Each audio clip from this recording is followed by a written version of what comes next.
Hi, Dulquer, Mronal, and the director.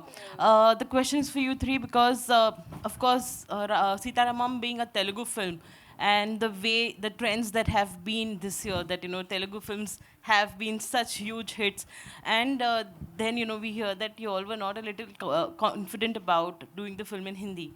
Why? Because Telugu films being such hits, why did you all take so long to come to Hindi? And because the film has done so well without promotions, do you think there has to be some change in the strategy of film promotions also? Especially because most films which make a lot of noise don't always do well. You answered.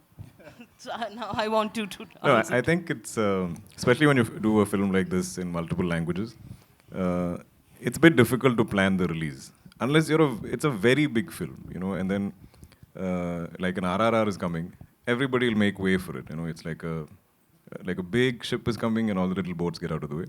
But I don't think we were a big ship. We were a fairly small, a big boat, I think. But so it was planned to say the best weekend or the best release day in Telugu. And we got lucky, it was a fairly good weekend in Tamil. It wasn't a very good weekend in Malayalam, actually. We had a lot of competition. So I think all of that decided our release. And in Hindi at that time, there was a lot of films coming out. And I think, this is my understanding, from my producers also. True. That there were these massive films lined up.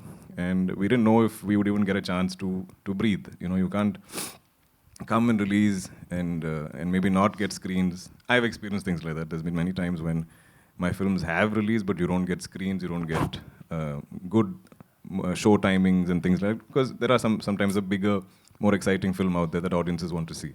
So there's a lot of this economics and logistics that kind of decide film releases. But and also again, it was a love story. The genre was not something that you'd seen doing huge numbers or bringing audiences in large numbers to theaters.